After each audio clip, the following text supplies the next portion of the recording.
Olá, caros amigos e amigas, seguidores do nosso programa O Passa a Bola, o programa que aborda os temas esportivos, nomeadamente sobre o futebol, ocorridos durante a semana.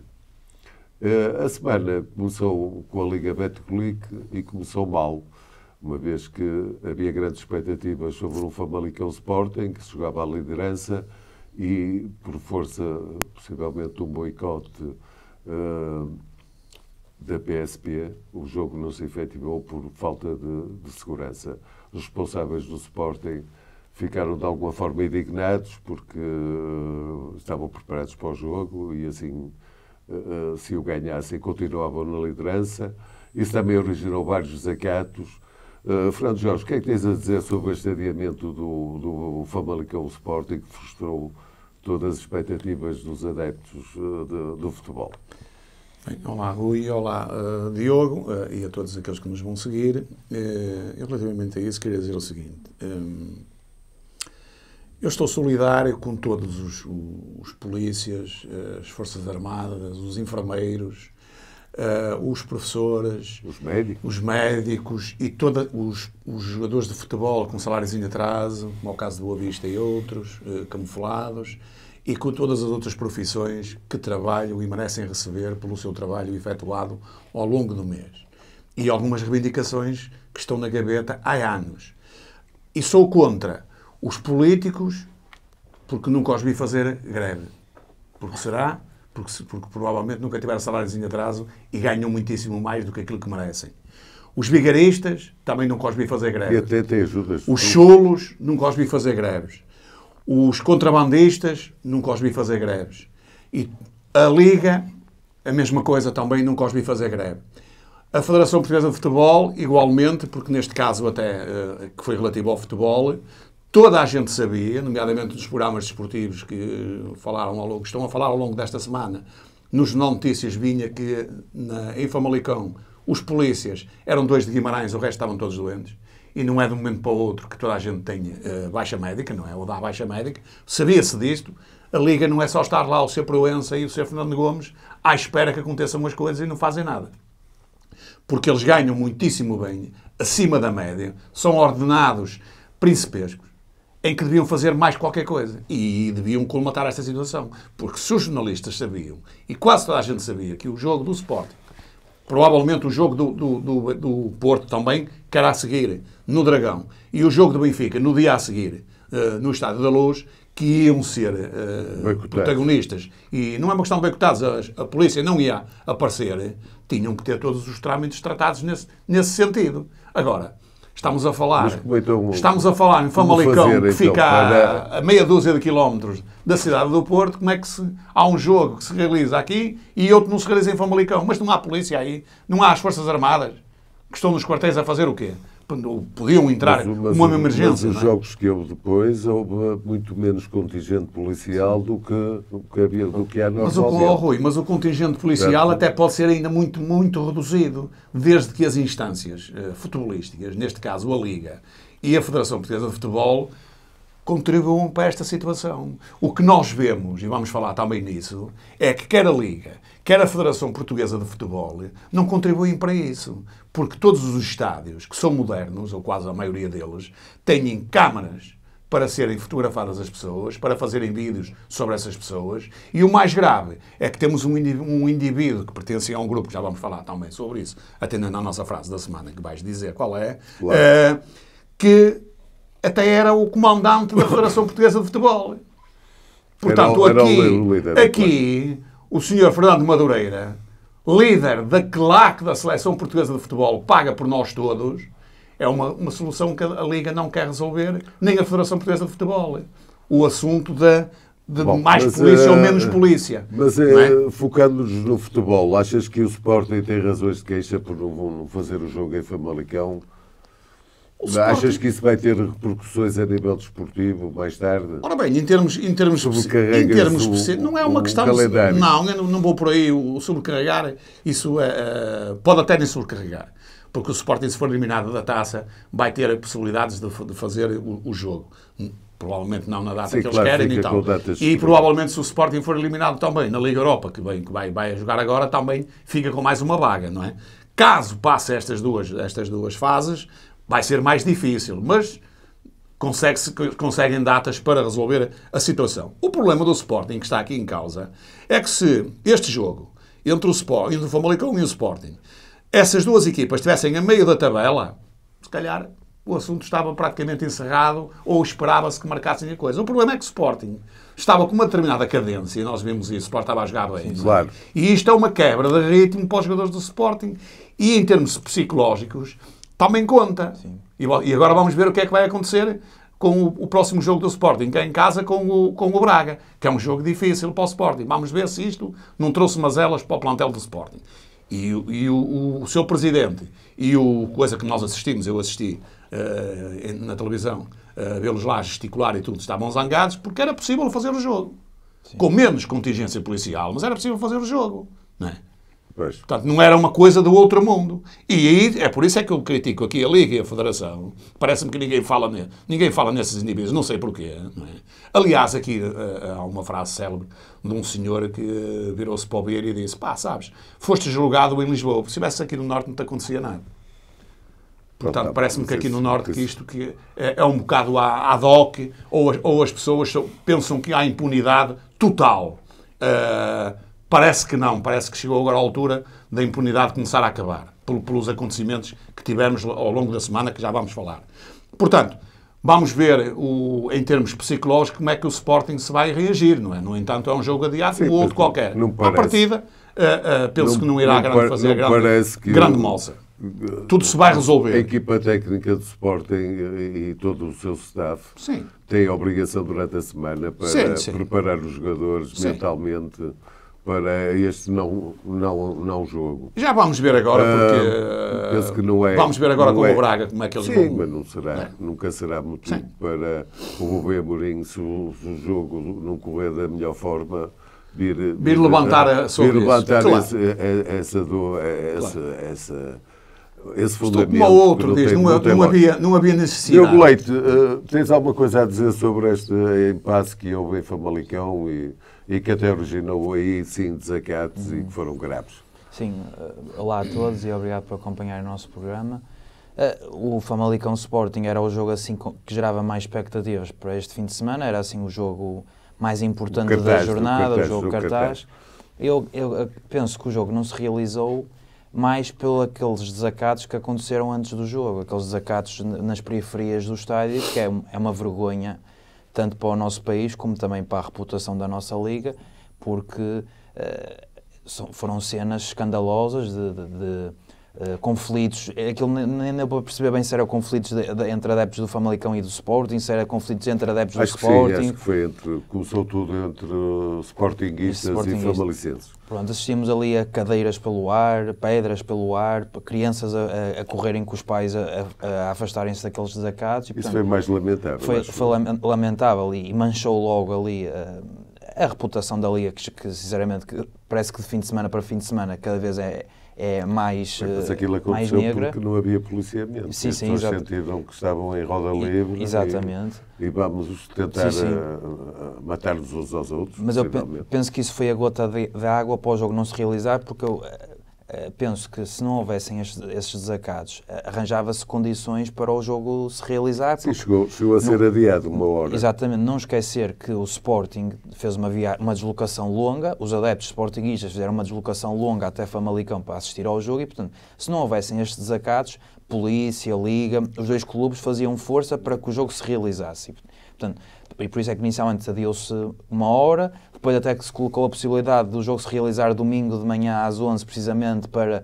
Mas aí o Sporting opôs, pronto, mas colocou-se essa hipótese em cima da mesa e pronto, o jogo não se realizou. Claro, foi uma frustração. E foi a melhor decisão. Agora, penso que quem sai mais prejudicado é o Sporting, porque o Famalicão não tem o calendário do Sporting, mexe com o psicológico dos jogadores e, como o Jorge referiu, se o Sporting se apurar para a próxima fase da Taça de Portugal, se continuar na Liga Europa, vai ser muito complicado porque há um prazo, não sei se é de um mês, para o jogo se realizar. Semanas, porque se o jogo se pudesse realizar daqui a 2 meses, 3 meses, pudesse encaixar. Havia sempre agora, timing. Se há um prazo a cumprir, é complicado, tendo em conta que as competições europeias vão regressar agora e os jogadores vão ficar muito sobrecarregados, não é?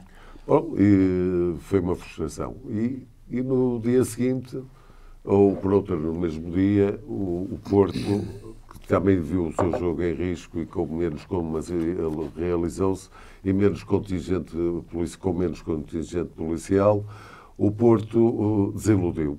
Desiludiu porque vinha na tal dinâmica de vitória, não tão forte como a do Sporting, mas vinha com jogos bem conseguidos, com vitórias relativamente fáceis e cómodas. E penso que esmaga o Rio Ave, encosta o Rio Ave às cordas, mas faltou eficácia no momento do remate. Diogo Leite, uma grande frustração este resultado com o Rio Ave e, de certa forma, um revés muito grande no sentido da luta pelo título. Tocaste também numa questão essencial, Rui, que é o jogo teve em risco, assim como tiveram outros, nomeadamente o Benfica no domingo, mas só para referir rapidamente que eu apoio os protestos das forças policiais. Até aqui parecia que os seus protestos e as suas greves não faziam... Não causavam, não mexiam com a sociedade. Foi uma forma de mexer mais acutilante. Mexendo no futebol, o povo gosta de futebol, tocaram na ferida e, portanto, viu-se logo, não se falou de outra coisa durante o fim de semana, nomeadamente, até noutros jogos. Temos o exemplo dos agricultores, também forçaram, interromperam autoestradas e conseguiram rapidamente os seus desígnios. Portanto, relativamente ao jogo do Porto, esperava-se um jogo difícil, tendo em conta o bom momento do Rio Ave. O Sérgio Conceição fez questão de falar disso na conferência pré-jogo, e de dizer que o Rio Ave ainda não tinha perdido em 2024, tudo bem que fez poucos jogos, mas vimos as dificuldades que o Rio Ave apresentou ao Benfica na Luz, e portanto esperava-se um jogo difícil, porque o Rio Ave tem uma boa equipa e tem um bom treinador. Na primeira parte o Porto foi dominante, criou várias oportunidades de perigo, marcou golos, tudo bem que foram anulados e bem anulados, não é? Até houve um penalti. O penalti é um lance assim um bocadinho duvidoso, portanto o árbitro assinalou o penalti, mas para o vídeo-árbitro reverter a decisão do árbitro de campo é porque não deixava margem para dúvidas. O VAR não podia deixar. Exatamente, portanto acredito que, confiando na decisão do vídeo-árbitro, que foi bem ajuizado, é um lance assim duvidoso que em lance corrida e até mesmo em câmara lenta deixa algumas dúvidas, porque parece que há ali contacto, mas ao mesmo tempo se calhar o contacto não é suficiente para o Evan Nilsson cair daquela forma e originar então lance para grande penalidade. Portanto é um lance muito duvidoso, mas sem dúvida. O Porto fez o suficiente para resolver o jogo na primeira parte, marcar 2 ou 3, portanto foi avassalador. Na segunda parte o Porto foi dominante, mas não foi da mesma maneira que na primeira parte, na minha opinião. Ou seja, continuou a encostar o Rio Ave na defesa, continuou a não deixar o Rio Ave criar jogo, só que não conseguiu... Encurralou o Rio Ave, mas foi perdendo lucidez. Ou seja, com o desenrolar do jogo, começou a haver menos frescura, menos clareza de ideia. Enquanto que na primeira parte rematava a baliza... E aí concordas com as substituições de Sérgio Conceição, no sentido de alterar qualquer coisa? Tony Martínez, Ivan Jaime, saída de Galeno. Concordo, porque tentou refrescar alguma das peças mais importantes do Porto. O Galeno, por exemplo, já estava assim com pouco rendimento e colocou aqueles jogadores que podiam ter um impacto positivo na equipa. O Ivan Jaime acho que teve assim uma entrada um bocadinho desastrosa, porque não teve uma entrada positiva, não conseguiu influenciar positivamente a equipa. Agora, a questão é que o Porto, na segunda parte, não criou quase nenhuma ocasião de perigo. Andou ali à volta da área do Rio Ave, com cruzamentos, remates bloqueados, portanto, não conseguiu ter aquela onda avassaladora da primeira parte. Portanto, no final do jogo, o Sérgio Conceição e os jogadores do Porto queixaram-se um pouco daquilo que foi o estacionar do autocarro do Rio Ave, mas sejamos sinceros, se o Rio Ave não tinha argumentos para atacar, se o Porto não deixava o Rio Ave atacar, o Rio Ave fez pela vida, portanto defendeu bem e conseguiu um ponto no Dragão, que é muito importante. O Sérgio Conceição também no final do jogo queixou-se das decisões do árbitro e do vídeo-árbitro, disse que O Porto costuma jogar contra equipas de 12 elementos, portanto, quis incluir os 11 jogadores do Rio Ave, mais o árbitro. Mas eu penso que o Porto não tem argumentos. Foi mais a quente, porque depois na conferência de imprensa não foi tão assertivo nessa crítica aos árbitros ou ao VAR. Na minha opinião, não há motivos para criticar a arbitragem como o Sérgio Conceição fez nesse momento a quente. Agora, é prejudicial para a caminhada do Porto no campeonato, porque o Benfica ganhou, portanto já está a 5 pontos de avanço do Porto, a 6 pontos de avanço do Porto. Se o Sporting ganhar, exatamente, fica a 7, já começa a ser, no nosso campeonato, é uma margem considerável. Tudo bem que o Porto ainda vai receber o Benfica, ainda vai receber o Sporting, portanto, foi um revés. Foi um revés, só para concluir. Que há 2 jogadores do Rio Ave que gostei muito da exibição, um deles é o Costinha, que já tenho vindo aqui a falar várias vezes, e o Miguel Nóbrega, que era um jogador que eu não conhecia, de defesa central do Rio Ave, que foi formado no Benfica. Portanto, é um jogador que, como eu costumo dizer, tem pinta de bom jogador. Se continuar assim a ser consistente no Rio Ave, com boas exibições, quem sabe... jogador por outros planos. Fernando Jorge, podemos fazer o paralelismo com o teu Benfica através do Rio Ave, não é? O Rio Ave com o Benfica foi descarado, foi um oponente que, apesar de goleado, criou grandes dificuldades ao Benfica, criou claras oportunidades de golo, mas perdeu e foi goleado. No Dragão foi encurralado, foi quase esmagado, mas sobreviveu e alcançou um ponto, no meu entendimento, que não merecia. Mas porquê é este de Rio Ave tão dispar, tão diferente da Luz para o Dragão? Ora bem, por um motivo que o Diogo não frisou ali, não se lembrou, provavelmente, o resto concordo com tudo o que ele disse. O Porto foi claramente superior, mas é preciso ver uma coisa: o Porto, como esteve fora da final, o Rio Ave teve 2 jogos seguidos, praticamente, não é? 2 jogos em 72 horas. O Rio Ave demonstrou isso mesmo, portanto, um natural cansaço dos seus jogadores, o treinador disse isso, não se desculpou, claro, também acabou por ter um empate e um ponto positivo. É um ponto positivo para o Rio Ave, para o Porto é que não. E, portanto, isso fez muita moça. Notou-se nitidamente que este Rio Ave não foi o mesmo que jogou contra o Benfica, que jogou bem, não mereceu perder pela aquela diferença que existiu em termos de golos, e também com o Sporting também fez outra grande exibição, mas estavam mais frescos do que nesta altura. O Porto apresentou-se no mesmo esquema, a jogar outro tipo de futebol que nós dissemos aqui, que o Sérgio Conceição tinha que ir ao banco e jogar com os melhores, ou pelo menos os melhores tecnicamente, que é o caso que o Sérgio Conceição está a fazer aqui, agora nestes últimos 4, 5 jogos. O Porto tem jogado mais, tem criado situações, exatamente, mas o Porto estava fresquinho. Sim. O Porto está fresco em relação ao Rio Ave. Isto também conta, porque se estivéssemos a ver o filme ao contrário, ou seja, o Porto tivesse feito a final fora e estivesse a jogar e o Rio Ave estivesse fresquinho, acredito, não vou dizer que o Rio Ave ia ganhar ao Porto, não, acredito que o Rio Ave ia fazer uma partida fresco, naturalmente fresco, diferente daquela que fez, em que praticamente só defendeu. Com algumas boas atuações de alguns jogadores, nomeadamente do Costinha, que já falámos aqui, e para o Benfica, por 2,5 milhões que vai ser vendido ao Olympiacos.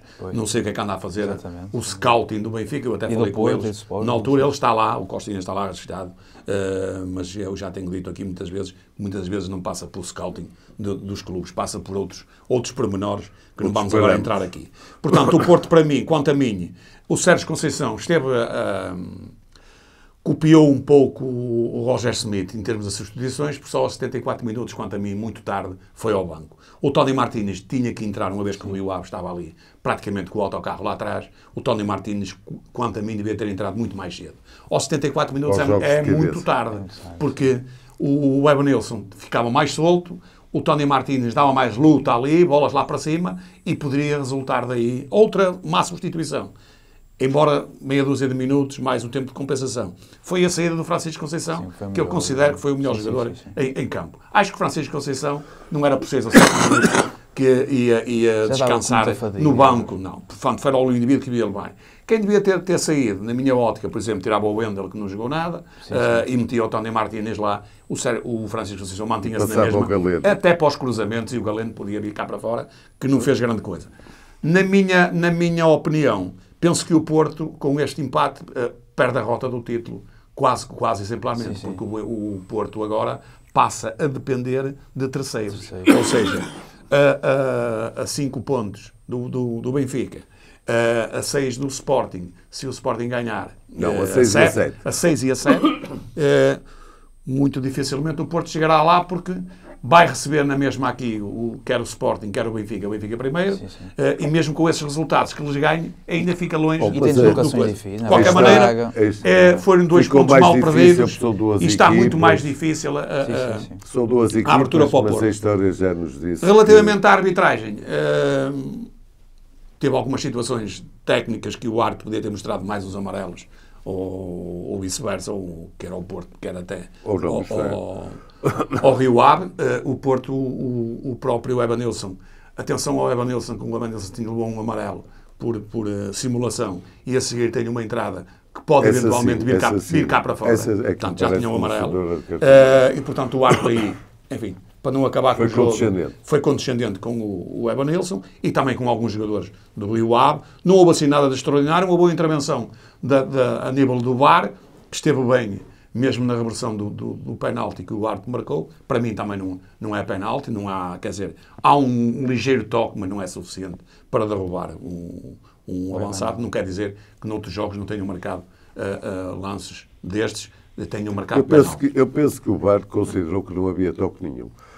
Porque haver um toque já o lance é duvidoso e o VAR já não tem certeza de penalti ou não.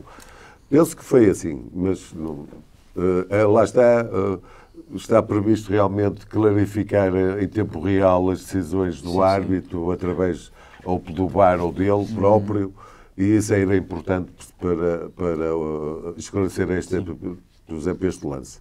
Entretanto, no domingo, e portanto a seguir ao Porto com o Rio Ave, o Benfica entrava galvanizado por este revés do Porto, recebia o Gil Vicente.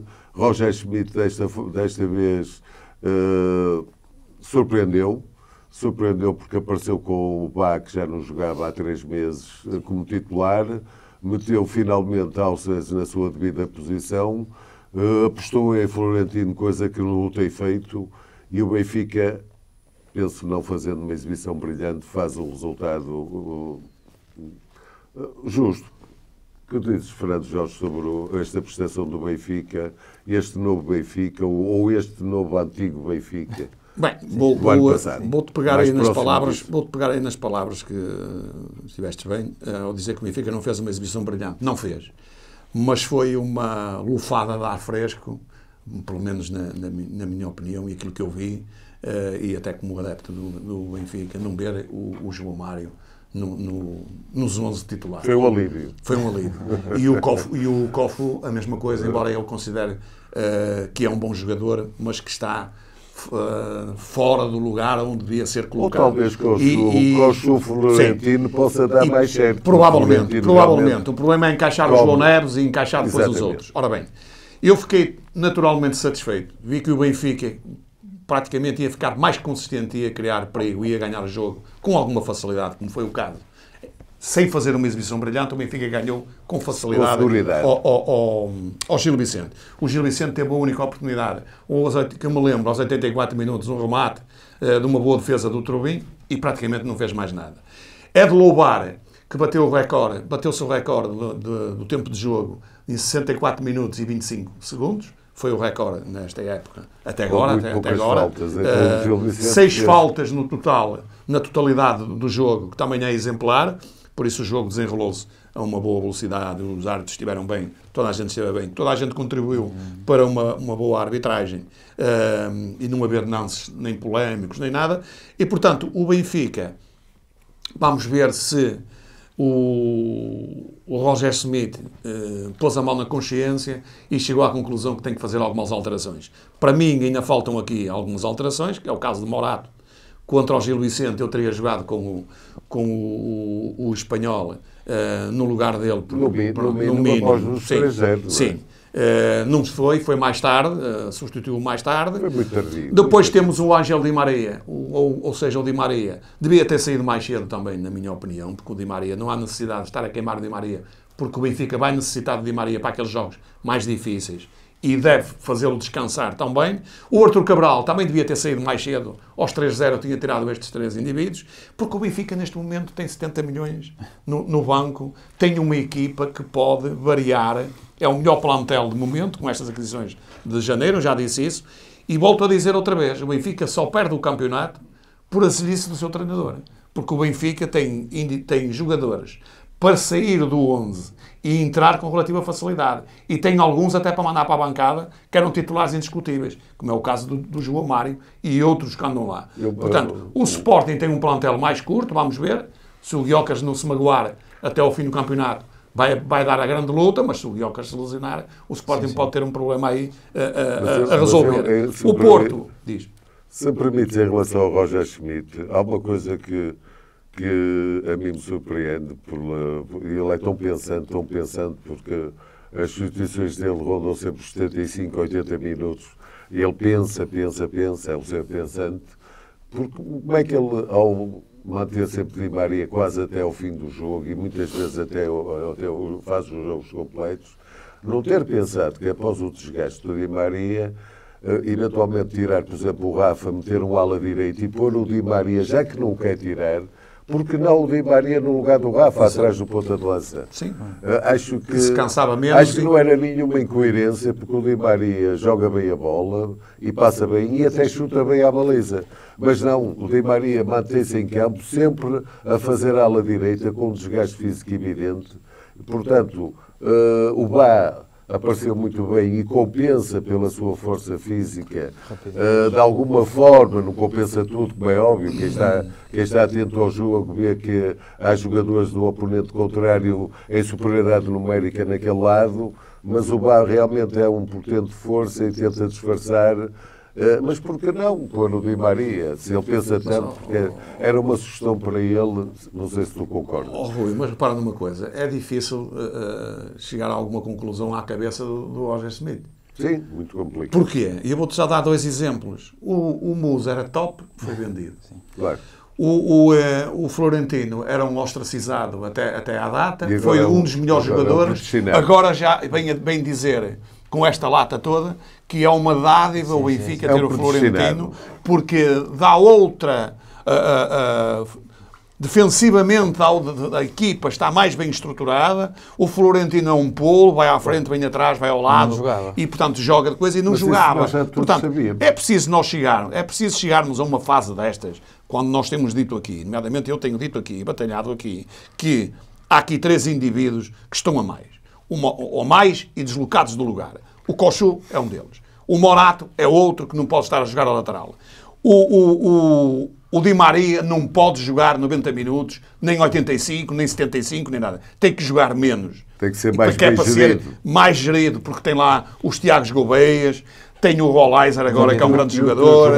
O Arthur Cabral, a mesma coisa, uma vez que saiu o coisa. O Benfica tinha 4 avançados, desfez-se de um, é normal. Para um treinador que só joga com um, tem 4 avançados, claro. É o mesmo que dizer a eles, vocês não vão estar aqui a fazer nada. Pois. Vão andar a treinar. Sim. E aparecer de vez em quando. E mesmo assim ainda tenha mais. Porque repara, há um Benfica aqui, que o Roger Schmidt nunca jogou, num sistema de 4-4-2, que pode jogar perfeitamente aqui. Nunca jogou. Porquê? Contra equipas que joguem, como jogou o Rio Ave, contra o Porto, um bocado com o autocarro lá atrás, é necessário 2 pontas de lança, e ele tem-os lá. Sim, o Marcos Leonardo e o Arthur Cabral. Sim. Ou tem que, se estiver lá, claro, pode jogar com os dois e tirar o Rafa cá para fora, ou tirar o Di Maria ou qualquer coisa do género. Agora, há aqui jogadores fetiches. João Mário é um jogador fetiche. O João Mário, eu já disse aqui e volto a dizer, não tenho nada contra o João Mário. É um indivíduo habilidoso, mais habilidoso do que eu. De certeza absoluta, com os 2 pés. Eu com o pé esquerdo, não sei.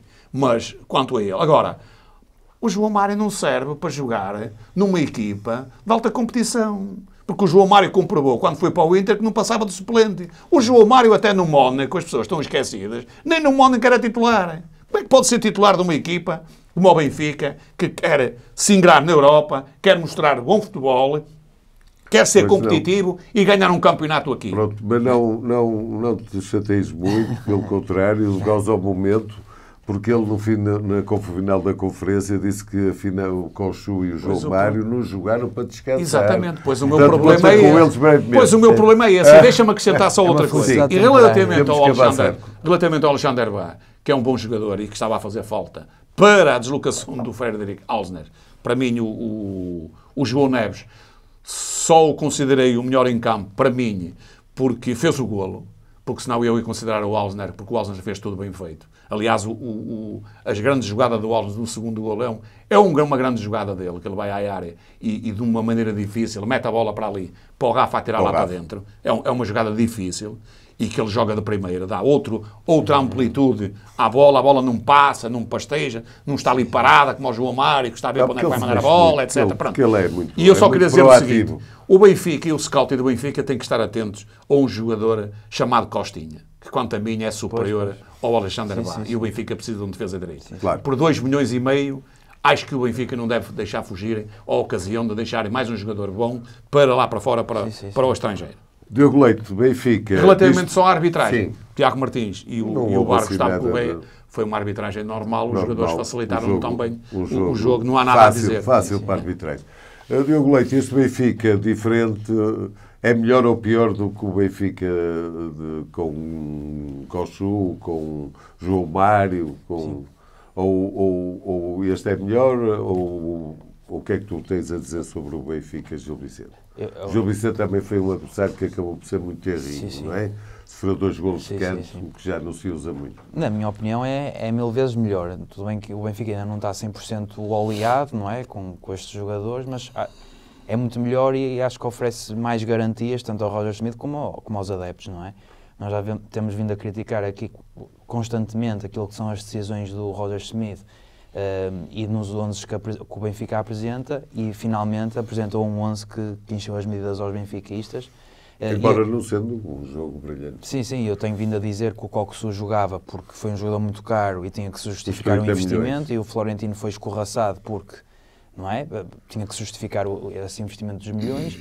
O Di Maria é um jogador que continua a ser influente, com passes, remates e golos. Sim, ele foi influente no jogo. Mas na minha opinião tem que sair cedo, até porque o David Neres é um jogador excelente e tem que jogar. Na minha opinião, o David Neres é um jogador daqueles que tem que jogar. E relativamente ao Frederic Ausnes, que também tínhamos vindo a criticar o facto de ele jogar sempre a defesa direito, que era um jogador demasiado bom para ser colocado a defesa direito. Ou faz bem o lugar. E o Jorge deve ter ficado todo contente porque afinal o Ausnes não desaprendeu a jogar ali na posição original dele, porque nós tínhamos, sim, mas ainda se notou ali algumas... Não foi o Ausnes do ano passado. É normal. Até porque o lateral esquerdo, o Morato... Foram muitos jogos a defesa direita. Uma vez como o Morato não consegue dar profundidade à equipa por flanco, o Alças ressente. Exatamente. E como tal, mas como realmente é um jogador assim, muito acima da média em termos de movimentação e de inconformismo dentro do campo, e ele até saiu do flanco esquerdo e apareceu no meio, na área, em todo lado. E até à direita, porque ele jogou muitos jogos a defesa direito e é normal que ainda esteja um bocado desfasado desta nova função. É normal. A nível do jogo, foi um jogo de sentido único, porque o Gil Vicente teve poucos argumentos para criar jogadas e chegar à frente. Foi muito terrinho, poucas faltas, pouca agressividade. Foi daqueles jogos que a questão era saber por quanto é que o Benfica ia ganhar. O gol do Artur Cabral, o Artur Cabral nem precisa de saltar. Sim. Logo no começo do jogo aconteceu o mesmo. Ele nem precisava de saltar. Ele falhou escandalosamente, dando-lhe com o ombro, indo a bola ao poste. Portanto, foi um jogo sem coisa. Sem muita história, sim. Entretanto, a jornada acabou com Boa Vista em turbulência, em que deixa sair, ou por outra, vem de Tiago Moraes, ao Lille. Entretanto, suspende o seu ponta de lança, uma vez que, sabe, o Bosniak queria sair para o Sevilha, muito naturalmente, dadas as dificuldades financeiras que o Boa Vista atravessa, mas mesmo assim o Boa Vista é competitivo e faz um nulo, não é? Num jogo que, pelos vistos, nem balizas houve, não houve nenhum remate enquadrado com a baliza. Fernando Jorge, visto o jogo, isso devia ter sido uma grande estopa para assistir a 90 minutos sem remates à baliza. Sim, disseste bem, uma grande turbulência da parte do Boa Vista, mas uma grande turbulência da parte do Casa Pia. Porque o Casa Pia vinha de uma goleada das antigas ao Sporting, não é? Que levou 8-0 e, portanto, vinha com uma turbulência tremenda. Esperava-se um Casa Pia de maneira diferente e um Boa Vista também diferente, para pior, atendendo às circunstâncias. Faltava o Tiago Moraes, que tem sido um titular indiscutível, e o Bosnick na frente, que faz muita falta ao Boa Vista. Que é o melhor goleador. Para mim, foi um jogo pastelento, um jogo sem balizas, disseste muito bem, sem balizas, não havia necessidade de ter as balizas para nada. O resultado foi um nulo, ou seja, um ponto para cada um, mas na minha opinião ninguém merecia ter ponto nenhum, por aquilo que fizeram durante os 90 minutos, ou a maior parte do tempo. Nos gansos, houve 4 alterações, o Fernando Varela, o Yuki Soma e o Nuno Moreira a titulares. No Boa Vista, Ibrahima Camará foi a surpresa do Ricardo, do treinador Ricardo Paiva, que eu não percebo como é que estes treinadores, muito sinceramente, acho que está lá um indivíduo que tem todas as condições e mais alguma, chamado Vukotic, que já devia ter sido lançado a central, e acredito que será um bom central. Chidozi, toda a gente dizia que ia fazer uma falta ao Boa Vista, pelos vistos. Estão-me a dar razão que Sasso é muito superior ao Chidozi e andou lá ostracizado no banco também. Tiago Moraes saiu do Boa Vista, não se vai notar muito o Tiago Moraes, estejam descansados os boavisteiros, porque o Tiago Moraes tem pouca competitividade, é um grande jogador tecnicamente, mas tem que ter mais competitividade. O Luís Santos jogou no lugar dele, parece que se magoou, vamos ver se há alguma lesão que poderá eventualmente pô-lo cá fora mais algum tempo, penso que não. É um jogador mais competitivo e totalmente diferente do Tiago Moraes. Não é por ali que o Boa Vista vai ter dificuldade. O Boa Vista vai ter, desde que mantenha o Bosniak, não é? O castigo dele ter ido, mas praticamente, quer dizer, qual é o de nós, aqui, que estamos aqui os três, com salários em atraso, nos oferecem umas condições destas, vai ao Sevilha tentar melhorar a sua vida, como é evidente, não é? Temos contas para pagar, a água, a luz, os apartamentos, etc., a família, etc. E o negócio falhou. Não, está muito mal explicado. Porquê? Porque o Tiago Moraes foi vendido ao Lille e no Lille não apareceram os credores. No Sevilha, segundo o seu presidente, acho que apareceram lá os credores e queriam o dinheiro primeiro e o Boa Vista queria o dinheiro por baixo da mesa ou qualquer coisa do género. O Boa Vista continua num imbróglio muito grande e é preciso resolver esta situação sob pena do Boa Vista poder descer de divisão. Manter praticamente a mesma equipa, não saiu ninguém, acredito que o Boa Vista psicologicamente, e se lhe pagar os ordenados ao fim do mês, o Boa Vista irá se safar. Se a estrutura desequilibrar outra vez e o Boa Vista, os jogadores do Boa Vista não receberem nem nada, o Boa Vista vai ter sérias dificuldades para se manter na primeira divisão. O que é que tens a falar sobre o Boa Vista, que também, e a tua costela boa visteira? Sim. Triste com a turbulência, mas contente porque um ponto fora de casa é sempre importante. Estou contente porque, lá está, o ponto é muito importante, tendo em conta as dificuldades que o Boa Vista está a ter para se manter na primeira divisão este ano, mas foi um espetáculo muito fraco, foi um jogo assim miserável, o estádio com poucos adeptos, o jogo corrido não puxava muito pelos próprios adeptos, foi um jogo sem balizas não desperta assim grande interesse. Agora valeu mais, até mesmo para o Casa Pia, tendo em conta que levou 8-0 do Sporting. Penso que contra o Boa Vista, apesar de tudo, o Boa Vista é sempre uma equipa difícil. Penso que um ponto foi vantajoso para ambas as partes. E agora o Boa Vista vai jogar em casa com o Estoril e aí espero que o Boa Vista consiga dar uma resposta positiva, porque joga em casa. Tudo bem que o Estoril chegou à final da Taça da Liga, portanto tem apresentado boas exibições este ano. E ganhou também a acabar. E tal, mas espero que o Boa Vista tenha um bom resultado. Agora, relativamente às saídas, a questão do Bosnick está muito mal explicada, porque se o jogador viajou para Sevilha é porque o negócio estava feito, portanto o Bosnick viajou para ser apresentado no Sevilha, e claro que quando um jogador viaja e depois recebe instruções para regressar porque o negócio caiu, é natural que o jogador fique assim desapontado, desiludido, porque como o Jorge referiu, apesar do Bosnick deve ser daqueles jogadores que até se sente bem do Boa Vista, porque estava a ter protagonismo, titular, indiscutível, vão sempre à procura de melhores condições. Salariais, exatamente. Houveram muito superiores Sim, sim. e possivelmente pagos a tempo e horas. O que não Sim. está Pois, essa é que é fundamental. Mas eu acredito que se o Bozenic sair, irá prejudicar muito do ponto de vista desportivo o Boa Vista, porque eu não vejo um substituto à altura para o Bozenic. Saiu o Tiago Moraes, que apesar de tudo era um bom jogador, mas é daqueles jogadores que é mais fácil substituir comparativamente com o Bozenic. Vamos ver se o Bruno Onyemete também não acabará por sair. Continua-se a falar do Lille. E o Tiago Moraes foi talvez o principal destaque do fecho do mercado, não é? Porque o mercado desta vez esteve muito apagado, foi muito pouco, não é, polémico, mas que origina a frase da semana, em que no fecho do mercado a maior transferência foi da PSP, uma equipa completa. Fernando Jorge, tu como autor da frase, queres simplificar a mensagem, o conteúdo dela? Ora bem, quero, porque fomos buscar essa frase por os acontecimentos que tivemos durante a semana, que toda a gente sabe, e como estamos a falar a falar do mercado, e pusemos aí que a PSP foi a que fez a maior transferência, portanto foram 12, neste caso, para jogar o futebol de 11, são 11 e ainda fica um suplente, e realmente foram os que fizeram mais, porque, tirando a exceção do Farense, do Boa Vista, o Farense não teve aquisições nenhumas, zero entradas, 0 saídas. O Boa Vista teve 2 saídas e 0 entradas. O Porto teve uma entrada, também foi dos poucos que teve 2 saídas, para além do Tiago Moraes, quem foi que saiu? De quem? O Boa Vista, disseste 2 saídas. Aí o Fitzgerald para o Estrela da Amadora, um que estava lá do Sub-23 ou do Júnior ou qualquer coisa assim. Ninguém conhecia. Pois. Não é conhecido. Portanto, tirando isso, quase todas as equipas, e o que é de bradar aos céus, como é que isso é possível, fizeram 4 e 5 aquisições. Né? O Arouca teve 4 entradas e 2 saídas. O Casa Pia teve 5 entradas e 3 saídas. O Chaves teve 1, 2, 3, 4 entradas e 3 saídas, 4 saídas. O Estrela da Amadora foi o que foi mais ao mercado.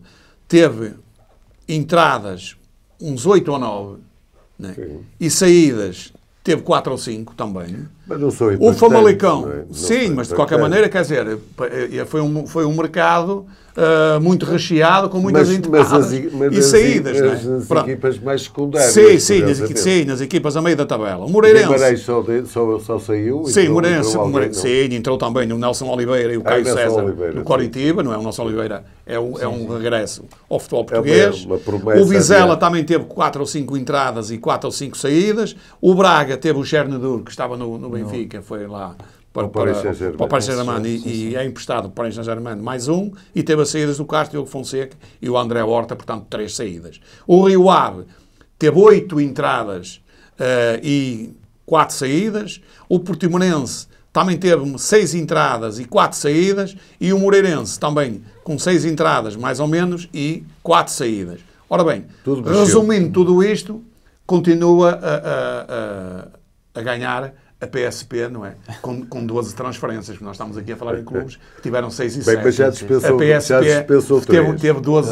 Neste momento, o efetivo já só está em 9. Sim, 2 para a bancada e um cá fora. Esperemos que... Portanto, vamos ver agora o que é que vai originar todas estas transferências, e até esta também da PSP. Mas que é que isto... Para fazeres esta relação neste programa, que é essencialmente desportivo e não político, nem sequer imiscuir na área da justiça, o que é que tu achas que estas tensões que têm a ver com a CLAC e com apoiantes do Futebol Clube do Porto, o que é que isto tem a ver, que vai mexer com o futebol? Ora bem, nós já tivemos aqui, no caso do Sporting... Pode mexer com as eleições, não é? No caso nós tivemos aqui as claques, é um assunto que ninguém quer resolver, nomeadamente a Liga nem a Federação. Não estão interessados em resolver. Aliás, da parte da Federação, já disse isto e volto a frisar outra vez, mas até que neste programa. As claques?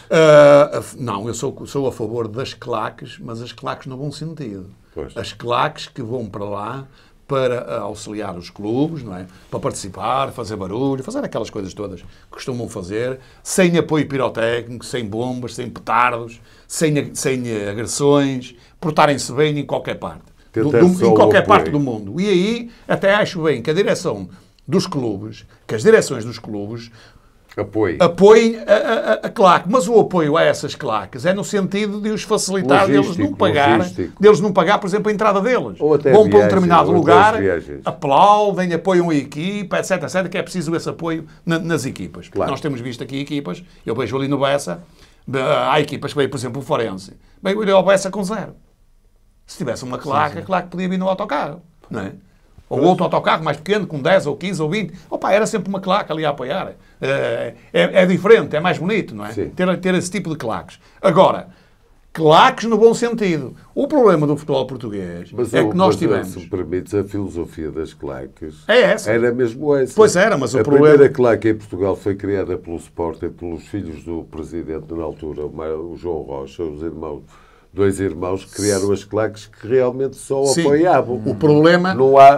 Naquela altura nunca houve sinais de bandidismo. Pois, o problema... Ou de ameaças, de coações. O problema é que tu tiveste... Eventualmente insultos ao ar é normal. Sim, o problema é que tu tivestes depois um indivíduo que foi presidente do Sporting, toda a gente sabe dele, chamado Bruno de Carvalho, que era das claques, pertencia às claques também, não é? Sim, também. E aproveitou-se das claques para fazer também uma tropa miliciana, não é? Sim. No fundo, o Sporting, a claque era uma tropa em que ele se dava ao luxo de distribuir pelouros e organizar aquilo de tal maneira que eles armassem confusão conforme ele queria. O antigo líder, Mustafa, está morto. Está morto, anda fugido. Para não ser preso. Portanto, a partir do momento que houve eleições e que ele foi posto fora do corrido do Sporting e entrou o Barandas aniquilou esta coisa e pôs travão a este tipo de claques. Portanto, não contribui com nada. A claque do Sporting só apoia, ou às vezes até exatamente, não contribui com nada. Critica. Depois temos a claque do Benfica, que além de estar na ilegalidade, o Filipe Vieira sempre quis isso, por 2 motivos, não é? Portanto, nunca podia ser apelidado de nada, nem conivente com nada. Se estivesse legalizada, já era responsável. Como não está legalizado, ele lava as mãos como Pilatos. Mas pelos vistos havia apoios... Exatamente. Mesmo aos apoios por fora, essas coisas todas e tudo. Estas 3 claques fundamentais destes 3 clubes começaram a levar, além de apoiar os clubes, começaram a distorcer um bocado o que é as claques. E começaram na venda das drogas, a ameaçar pessoas, a haver mortes nos estádios, etc. Portanto, há que pôr travão a isto, que na Inglaterra foi posto travão a estes hooligans que também faziam estas coisas todas e tudo através das filmagens e tudo, e puseram-nos fora. Aqui é preciso fazer. Em Lisboa foi feito alguma coisinha, ainda não foi feito na totalidade. Aqui no Norte é aquela célebre frase que disseram ao Vieira: opa, se tu estivesses aqui no Norte, ou vivesses aqui no Norte, aqui não te acontecia nada. Portanto, aqui toda a gente sabia desta situação. Toda, com os Super Dragões. Toda a gente sabe o que é que os Super Dragões fazem. E toda a gente passa uma borracha sobre o assunto. Aliás, nem discute. Até à hora que aconteceu isto agora. Para mim, acho que isto foi uma manobra de tirar, porque vai haver eleições no Porto em março, de tirar os Super Dragões da ribalta. Ou pelo menos tirá-los das eleições. Acredito, muito sinceramente, que provavelmente o chefe dos Super Dragões vai lá estar até depois das eleições. Porque se não estiver, vai haver problemas aqui. O que eu acho é que, perante o que veio na comunicação social, em relação aos bens e aos bens exibidos completamente descaradamente, às claras do seu líder da claque do Porto, os Super Dragões, realmente põe em causa o amor clubista. Nós... digamos, sempre entendemos os clubes para servir os clubes e não nos servirmos dos clubes. O amor é tão grande ao clube que não nos permite servirmos do clube. Não, quando a gente tem... Deixa-me só acabar. Achas que o Fernando Madureira é tão fervoroso adepto que sei lá, que se serve do Porto, portanto, mistura negócios com afetividade clubística? Achas isso correto? Eu sou a favor das claques, sou defensor das claques, até porque temos exemplo do Sporting, que é um desconsolo olhar para aquela zona onde costumava estar a Juveléu e ver a bancada mais ou menos despida, ou sem aquelas bandeiras, sem as tarjas, portanto, sem aquelas coreografias, sem o folclore, sem as coreografias que as claques costumam fazer. E no Porto, se porventura os Pedragões acabarem, até mesmo o coletivo, a sensação de desconsolo será a mesma, porque eu penso que as claques acrescentam um certo brilho aos clubes. E no caso do Porto, os Pedragões é uma das claques mais fervorosas do nosso campeonato, uma das melhores claques. Mais criativas. Uma das claques que mais apoia o clube nas deslocações, tanto a nível interno como a nível internacional. Portanto, estão sempre ao lado do clube. Agora, temos que distinguir as coisas. Uma coisa é apoiar o clube. Não vale tudo. Não é? Outra coisa é prejudicar o clube, até mesmo viver às custas do clube e dar má reputação ao clube com estes escândalos e estas coisas que se têm ouvido recentemente, que, sem dúvida, a questão de drogas, armas, bilhetes, dinheiro vivo, são tudo questões que dão má reputação ao clube e, claro que neste caso, o Porto não se consegue distanciar dos Pedragões porque sabemos que é a principal claque do Porto, sabemos que o clube apoia a claque e, portanto, aqui não se consegue diferenciar as coisas e o Porto não se consegue afastar destes últimos acontecimentos.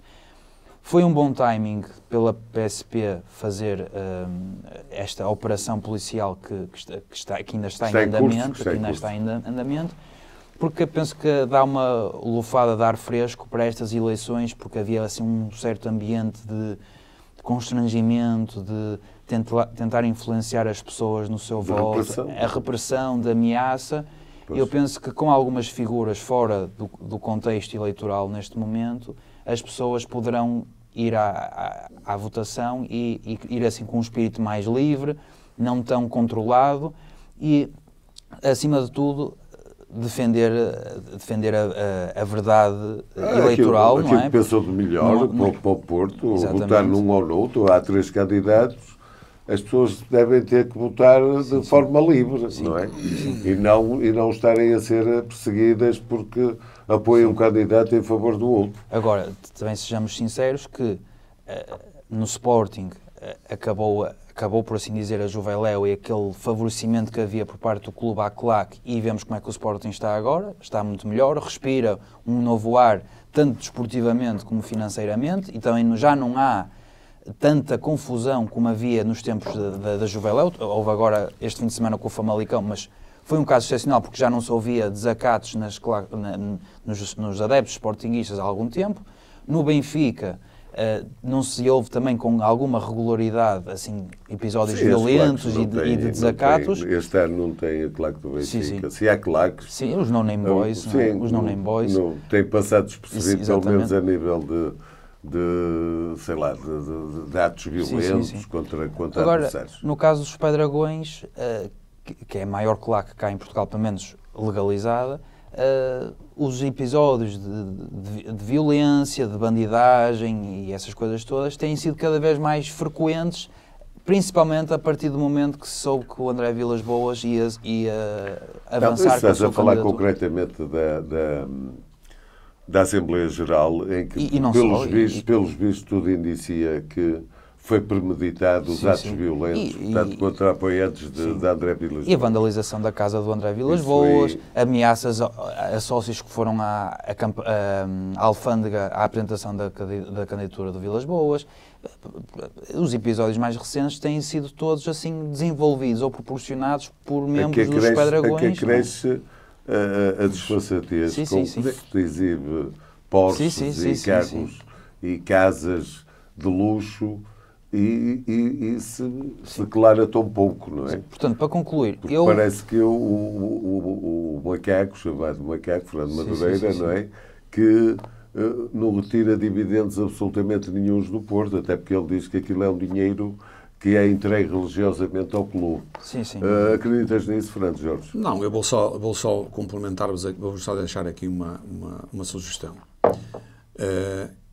Isto é a ponta de um iceberg muito grave. E agora vou dizer o seguinte, vocês conhecem um senhor chamado Angelino Ferreira. Foi o homem das finanças, da pasta das finanças do Futebol Clube do Porto durante muitos anos. Depois zangou-se aqui há uns anos. E por acaso sabem quem é o apoiante o braço direito do André Vilas-Boas. É que ele já o mostrou. O Sr. Angelino Ferreira. Por que será? É esta a pergunta que eu deixo aqui. Pronto, mas Sim. Vamos voltar ao futebol e o futebol continua com a Taça de Portugal, com as meias finais da Taça de Portugal. Com um breve comentário e, portanto, o que é que tu achas sobre os jogos da meia final da Taça de Portugal? Se vão realizar já a meio da semana. Os favoritos serão os principais clubes.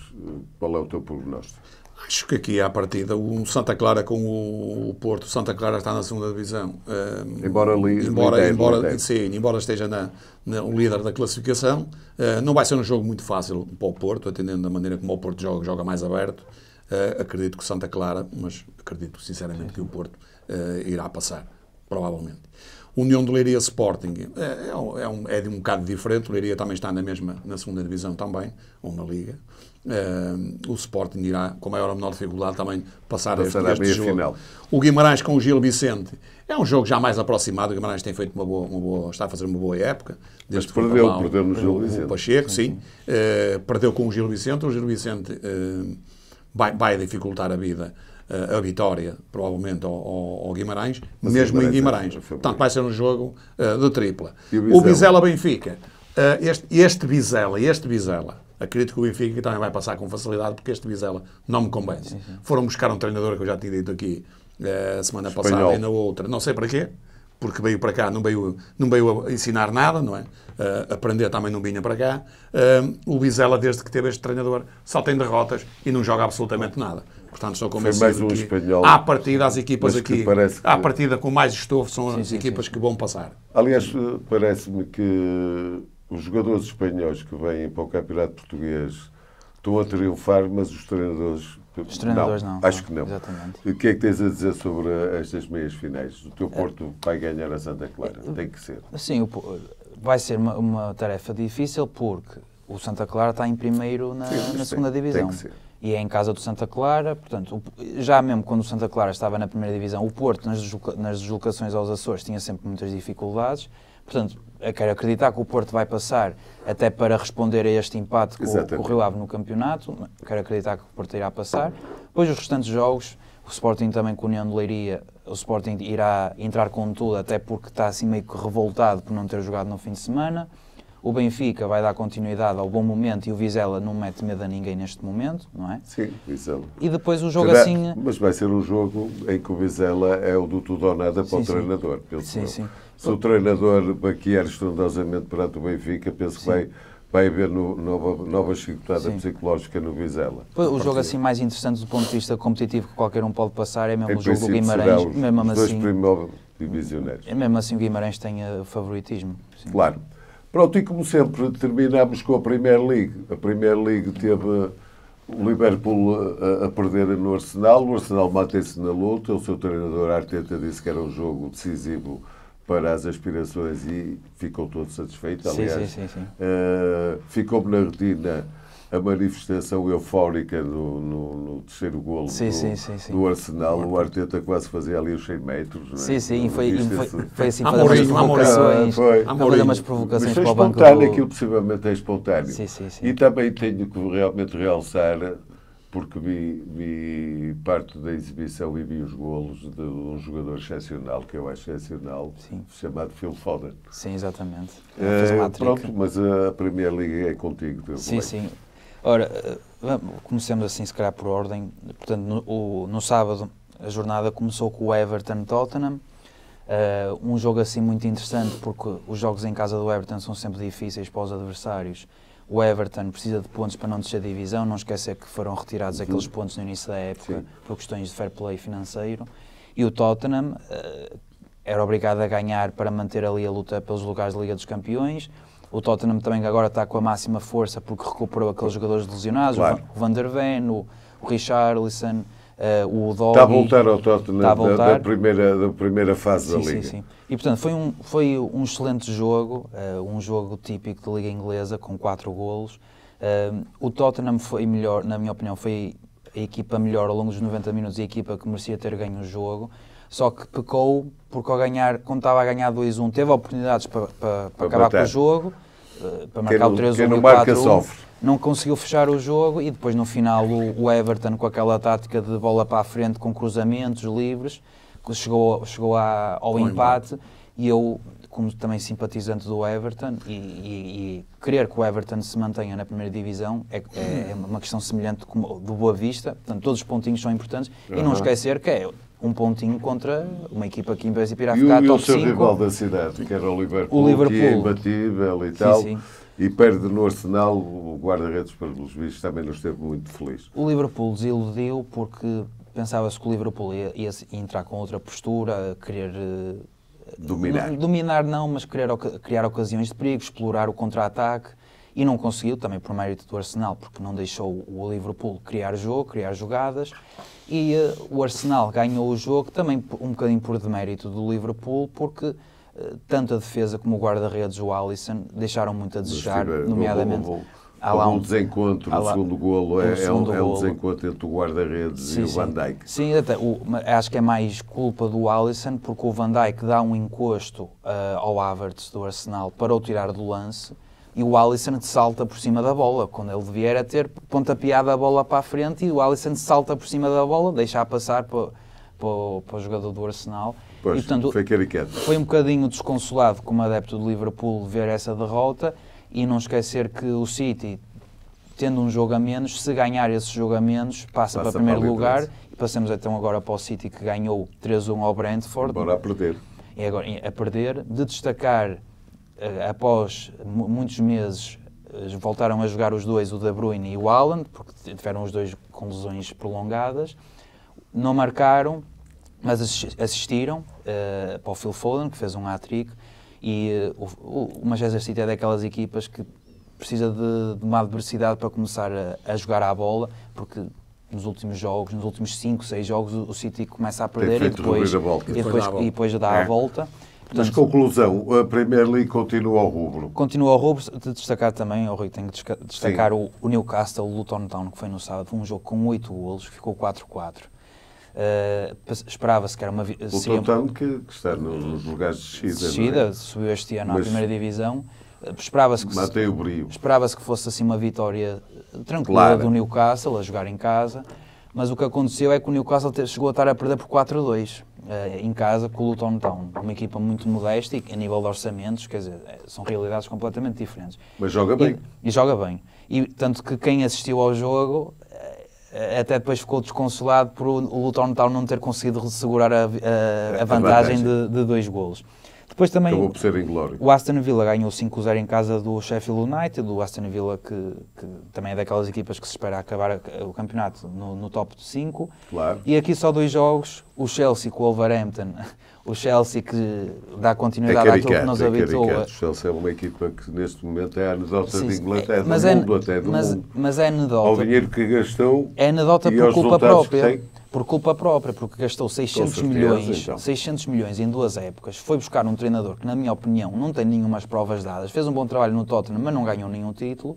E, portanto, é um clube que paga pela própria incompetência, não é? Porque uma equipa que gastou 600 milhões em transferências exige-se muito mais. Sim. E não tem não tem competições europeias. Mas a mim o que me salta mais à vista no Chelsea, o que eu acho mais caricato, é como é que um clube que gasta 600 milhões Sim. ainda tem como titular indiscutível, se eu chamar Tiago Silva, que deve ter para aí 38 anos. Tem 40 anos, acho que já tem 40 anos, ou 39. Isto um central de 40 anos na Premier League, só mesmo o Pepe. Mesmo o Pepe eu tenho dúvida. Tu dizes isso e o Tiago Silva continua a ser dos melhores do Chelsea, mesmo com a idade dele.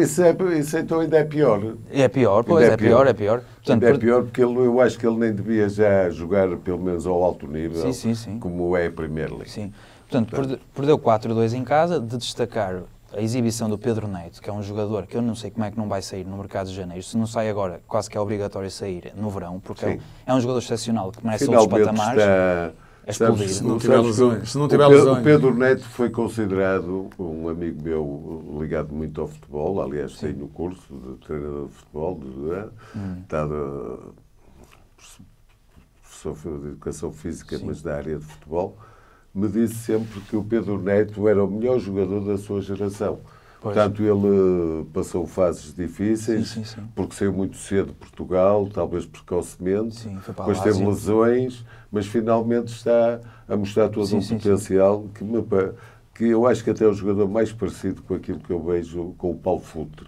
E o Paulo Futre foi um grande craque de futebol mundial. E não me admirava nada que o Pedro Neto, por exemplo, pudesse ser visto como um substituto do Salah no Liverpool. Assim, um exemplo rápido. Sim. Um exemplo O rápido. Pedro Neto tem um potencial fantástico como E jogador. para terminar... E como finalizador, não é? Como finalizador, pé sim. esquerdo, E a finaliza esquerdinha é muito bem. rápido. Para finalizar, o Manchester United também ganhou 3-0 em casa ao West Ham. O Manchester United que tem vindo Parece em crescendo. melhorar Também o Rasmus Hojlund, o ponta de lança, tem marcado golos. E lá está, recuperou também jogadores que tiveram lesionados muito tempo. O Casemiro, o Lisandro Martínez, o Luke Shaw. E, portanto, quando se recupera assim jogadores que costumam ser titulares, é normal que também a qualidade exibicional melhore. Mas também de acrescentar que o West Ham teve lá oportunidades para... estar em vantagem no para marcador. ter outro resultado. Portanto, o Manchester United ganhou 3-0, mas também é um resultado um bocadinho enganador. O que tu, no fundo, queres dizer é que a Premier League às vezes até tem resultados desnivelados, mas o futebol em si, a equipa que é goleada, por vezes faz um jogo competitivo. E cria ocasiões de perigo. Deixa só dizer isto, só uma ligeira comparação. Tirando o Brentford com o Manchester City, para ficarem 18 clubes, como aqui na nossa Primeira Liga, marcaram-se 54 golos. Nesta última jornada da nossa Liga, marcaram-se 11 golos. 11 golos? Sim. Para 54. Somente. Bem, e com este pormenor sintomático em que a Primeira Liga é muito melhor que a Liga Portuguesa, nos despedimos com toda a amizade e desejamos a vocês tudo bom e uma ótima semana. Obrigado, boa semana.